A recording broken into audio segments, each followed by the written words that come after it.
పేడ్ ఆర్టిస్టులను తెచ్చి పార్టీ ఆఫీసులో పెట్టి వాటిని రికార్డ్ చేసి సోషల్ మీడియాలో పెడితే వాళ్ళ మీద పోలీసులు కేసు కడితే మీకు దుఃఖం వస్తుంది. అసలు ఈ భాష ఆ సోషల్ మీడియాలో పెట్టినట్టు ఒకసారి చూడండి అధ్యక్ష. 2014-15లో కొత్తగా ఎమ్మెల్యేలు ప్రమాణ స్వీకారం చేసినప్పుడు TV9లో ABNలో ఏదో వెటకారంగా ఒక చిన్న సన్నివేశాన్ని వేస్తే వాటిని సంవత్సరం పైన ఈ రాష్ట్రంలో బ్యాన్ చేసిండు అధ్యక్ష.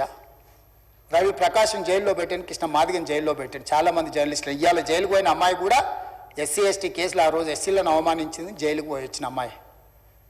ఎవరు జర్నలిస్ట్ అని నేను అడగదలుచుకున్న అధ్యక్ష, జర్నలిస్టులని వేదిక మీద నుంచి INPR లేకపోతే DAVP ఆమోదించిన పత్రికలు ప్రసార సాధనాలు వాళ్ళు ఇచ్చే ID కార్డులు ఉన్న వాళ్ళు జర్నలిస్టులా? ఎవడు పడితే వాడు ఏదో ఒక ట్యూబ్ పెట్టుకొని మమ్మల్ని ఇష్ట రాజ్యంగా అధ్యక్ష. ప్రజా జీవితంలో ఉన్నాం కాబట్టి నిజంగా ఓపిక పడుతున్నాం అధ్యక్ష, రక్తం మరుగుతుంది. ఏంది భాష అది అధ్యక్ష? కుటుంబ సభ్యులను అంతేసి మాటలు అంటుంటే అసలు మీరు మనుషులా అని నేను వాళ్ళని అడగదలుచుకున్నా అధ్యక్ష. మీకు భార్య బిడ్డలు లేరా? తల్లిదండ్రులు లేరా? మీ అమ్మనో నీ చెల్లినో నీ భార్యనో ఈ రకంగా మాట్లాడితే నువ్వు ఇంతవా అని నేను అడుగుతున్నా. ట్విట్టర్లో పెట్టినోని, అరెస్టును ఖండించినోని. నా భార్య నా బిడ్డను తిడితే నాకు నొప్పి అవుతుంది, కానీ నీకు ఒక ఆడపిల్లను అవమానిస్తుంటే నీకు నొప్పి కావా? ఏ సంస్కృతిలో ఉన్నారని నేను అడుగుతున్నా అధ్యక్ష. తోడుకలు తీస్తే అధ్యక్ష, ముఖ్యమంత్రిగా చెప్తున్న ఒక్కనొక్కని బట్టలు పదేసి రోడ్డు మీద తిప్పిస్తా అధ్యక్ష. రాజకీయాలు ప్రజా జీవితంలో ఉన్న మేము విమర్శించండి, విశ్లేషించండి, మా గురించి మాట్లాడండి. ఆడబిడ్డల గురించి, ఇంట్లో ఉన్న ఆడోళ్ళ గురించి మాట్లాడే సంస్కృతి ఎక్కడి నుంచి వచ్చింది అధ్యక్ష? తెలంగాణ సమాజం ఇదేనా? రజాకర్లకు, నిజాంలకు, భూస్వాములకు, పెత్తందారులకు వ్యతిరేకంగా పోరాటం చేసిన స్ఫూర్తి ఓ రామ్జీవ్ గోండ్, కొమరం భీమ్, ఓ చాకలి ఐలమ్మ, ఈ ప్రాంతంలో దొడ్డి కుమరయ్య, ఓ సర్దార్ సర్వాయి పాపన్న గౌడు ప్రాతినిధ్యం వహించిన ప్రాంతం ఇది అధ్యక్ష. ఇది ఒక చైతన్యమైన ప్రాంతం. ఈ చైతన్యమైన ప్రాంతంలో ఎదిరించి నిలబడ్డాడు మునగాడు. ఆధిపత్యాలకు వ్యతిరేకంగా నిలబడి కొట్లాడిన గడ్డ ఇది. ఈ సంస్కృతిని మొత్తం సర్వనాశనం చేసి ఒక విష సంస్కృతిని నోటికొచ్చింది మాట్లాడి వాటిని పోస్టు చేయించి ఏం పైశాచిక ఆనందం అని నేను అడుగుతున్నా అధ్యక్ష.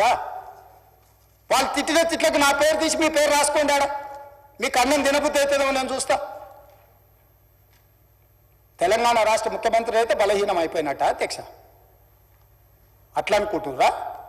ఓపిక పట్టిన అధ్యక్ష, నేను మర్యాదకుంటున్నా. మీకు ఎంతమంది ఉన్నారో తెలియదు, నాకు చికాకు వచ్చిందని తెలిస్తే లక్షలాది మంది పిల్లలు రోడ్డు మీదకి వచ్చి బట్టలిప్ప తీసుకొడతారు అధ్యక్ష ఒక్కడినొక్కడిని. నేను వద్దంటున్నా కాబట్టి, చట్టాన్ని గౌరవిస్తా కాబట్టి, చట్టాల పట్ల, శాసనాల పట్ల, ఈ భారత రాజ్యాంగం పట్ల మాకు సంపూర్ణమైన విశ్వాసం, నమ్మకం ఉంది కాబట్టి ఏమనుకుంటూ ఊరుకుంటున్నాం అధ్యక్ష. అది మా చేతగాని తనం కాదు. చంద్రశేఖరరావు గారు నీ పిల్లలకు చెప్పు, ఇది మంచిది కాదు, నువ్వు అనుకుంటున్నావేమో ఇట్లా ఏదో చేస్తే మానసికంగా కుంగదీసి దెబ్బతీసి రాజకీయంగా ప్రయోజనం పొందుదామని నువ్వేమైనా కలలుగా అంటే నువ్వు అనుకుంటున్నావేమో. అట్లా కుదరదు చంద్రశేఖరరావు. నేను చెప్పదలుచుకున్నా, హద్దు దాటితే, మాట జారితే దాని ఫలితం ఎట్లుంటుందో అనుభవిస్తారని నేను చెప్పదలుచుకున్నా అధ్యక్ష. పదవి ఎంతకాలం ఉంటుందని కాదు, ఎట్లా ఉన్నామనే దాన్ని నేను లెక్కగడతా అధ్యక్ష. ఆత్మగౌరవం చంపుకొని పదవి కోసం లాలూచిపడి దిగజారే రాజకీయాలు నేను చేయను అధ్యక్ష. ఉన్నంత కాలమే ఉంటా, నిటారుగుంటా, నికార్సుగుంటా. ఏది పడితే అది మాట్లాడితే ఇక నుంచి ఊరుకొని నేను చెప్పదలుచుకున్నా.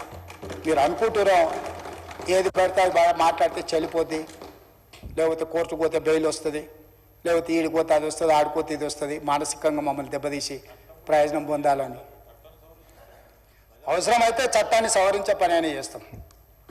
ఏం భాష అధ్యక్ష? ఒకసారి మీరు చూడండి అధ్యక్ష. ఆడపిల్లలు ఆ రకమైన భాషను వాడి ఆడపిల్లలే వాళ్ళ ప్లాట్ఫామ్లలో పోస్టింగ్ చేస్తే ఇది మంచిదా అధ్యక్ష? ఏం సాంప్రదాయం? తెలంగాణలో ఇట్లాంటి సాంప్రదాయం ఎప్పుడైనా ఉందా అధ్యక్ష?